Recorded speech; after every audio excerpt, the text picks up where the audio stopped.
Shortcrust pastry is a no-roll pie crust recipe used in a lot of Argentinian pies.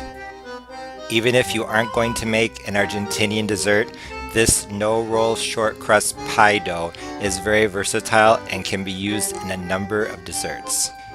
If you want to learn more about this easy no-roll shortcrust pastry recipe, keep watching. In Spanish, this type of dough is called a masa sablee, or in Argentina, a masa frola, because it's used to make a pasta frola, but also it's used to make a lot of other Argentine cakes and tarts, like torta de ricota, ricotta cheesecake, crumble de manzana, apple crumble, different tarts with dulce de leche, and also lemon pie. And yes, it is just called lemon pie. So you'll be seeing those at some point on the channel. It's a type of short crust pastry because it has a lot of butter. It's very rich, it's very delicious. You'll fall in love with it. To make this, I have weighed out all the ingredients already. Here I have 250 grams of all-purpose flour. The way that I measure it, that should be 1 2/3 of a cup of flour, 110 grams of white sugar, just over half a cup. The original recipe that I have calls for 150 grams of butter, but I'm using 1.5 sticks, which is about 170 grams, so it's close enough. I also have the zest of 1 lemon, so 1 teaspoon of lemon zest, 1 teaspoon of vanilla extract, half a teaspoon of lemon extract, a pinch of salt, which is 1/8 of a teaspoon, 3 yolks from 3 large eggs, a teaspoon of baking powder, and a little bit of water off to the side in case the dough does not come together. So, like with most doughs, what I'm going to do is I'm going to start by combining the sugar and the butter. The hardest part about this recipe, I think, is making sure that your butter is softened. If your butter is not softened, this is going to be kind of difficult. So take it out ahead of time, or cut it into cubes and put it in the microwave on defrost for maybe intervals of 10 seconds. You don't want it to be melted, you just want it to be soft like this. Cream it, the butter and the sugar. Now that the butter and sugar are blended, I'm going to add in the other wet ingredients.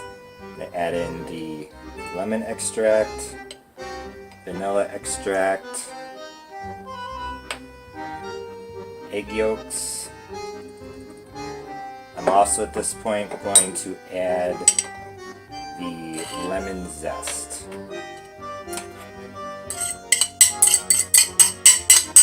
It's good to have some utensils off to the side. You do this just so you can scrape. Now for the dry ingredients.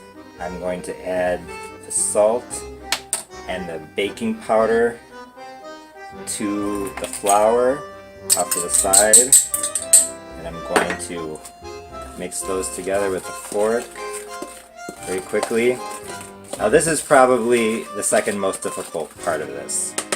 If you add this all at once, you will be covered in a cloud of flour, so you're going to want to add this a little bit at a time.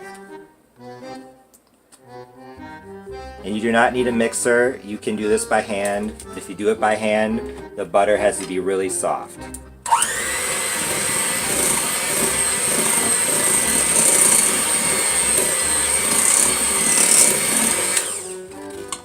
See, little by little.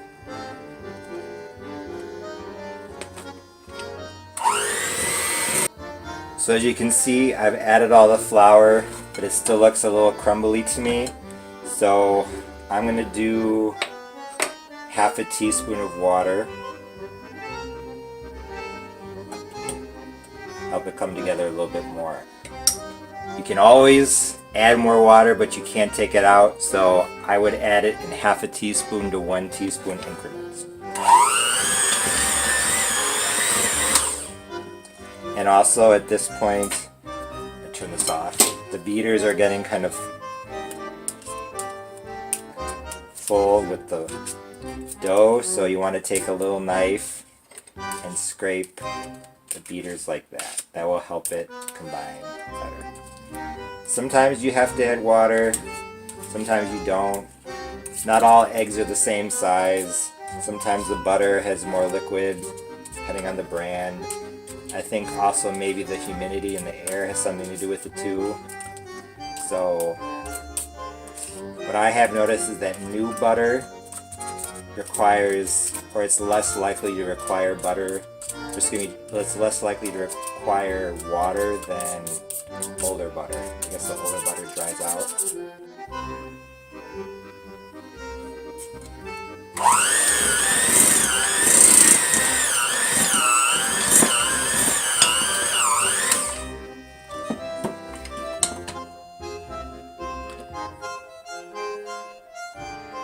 So I blended it again with that half a teaspoon of water. I'm going to use my hands to see if it comes together. I don't think I'm going to need any more water. I think this is just what I needed. And honestly, maybe I even didn't need the half a teaspoon earlier. Like I said, this is pretty easy. It's pretty forgiving. If you add a little bit more water, it's okay. And now that I have my ball of dough, scrape the sides a little bit more, I am going to wrap it in plastic wrap. And if you are going to use this right away for a pasta frola or something like that, and you want to chill it for 30 to 60 minutes. This is very soft right now, and if you try to roll this out or really work with it, it's going to be very difficult. So you want to chill it for at least half an hour, probably closer to an hour. But what I'm going to do is I'm going to freeze this, and then when I want to make it, I am going to defrost it in the refrigerator. So this freezes very, very nicely. Really can't tell a difference. I think the lemon might kind of fade a little bit, but then all I do is I just sprinkle a little bit of fresh lemon zest and it's fine. So that is the masa frola, or the pasta frola. So now that the dough has chilled for 30 to 60 minutes, or in my case, after it's been frozen and then thawed, it's time to start making the pasta frola. Your dough, if you freeze it, will look like this. It will form a ball of about 600 grams. For the bottom of this jam tart, you will need half of that dough, about 300 grams. What's nice about pasta frola is that it has a no-roll pie dough. If you really wanted to, you could take 2 pieces of wax paper with some flour and roll out the dough that way, but I'm going to do it the easy way. I'm going to do it the way that all the grandmas, all the nonas in Argentina do it. All you do is you take pieces of dough, you put them down into the pie plate. This is an 8-inch pie plate that I grease with some butter, but honestly I don't think you really need to do that because the dough has so much butter.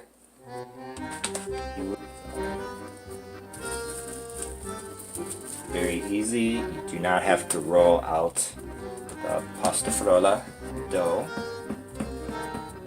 You want to get this half of a centimeter thick, so keep a ruler handy. Once you're done pressing it down, all you need to do is take a ruler that has centimeters, stick it down in, and see how thick it is. So once I get to that point, I will bring you back.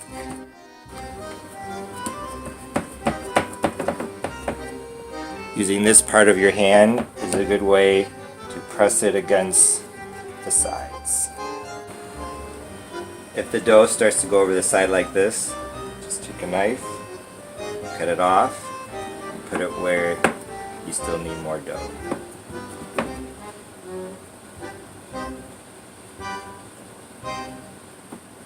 It's very forgiving. Like I said, no roll, and it's easier to patch than an American pie crust. So there's almost no quilombo.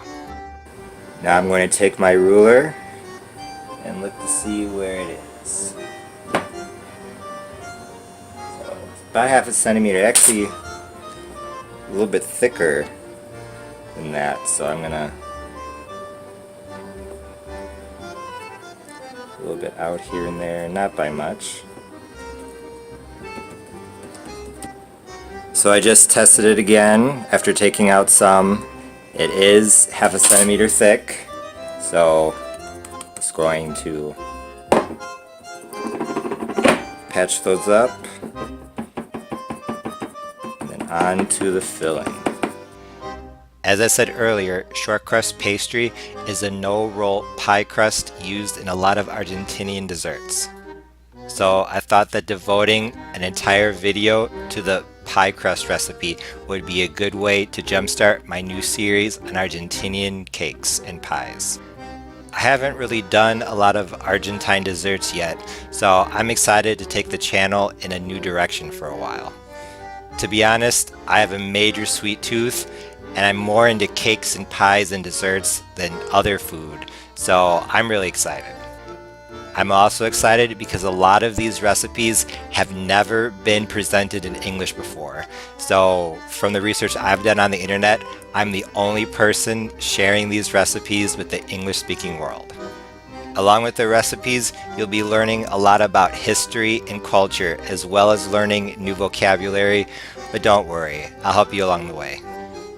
The first recipe in my series will be not only the namesake for this type of shortcrust pastry, masa frola, that will also be one of Argentina and Uruguay's most beloved desserts, pasta frola.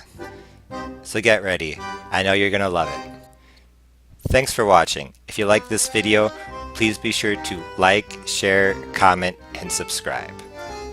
For more information about Argentinian or Southern recipes, please visit my website, parnellthechef.com.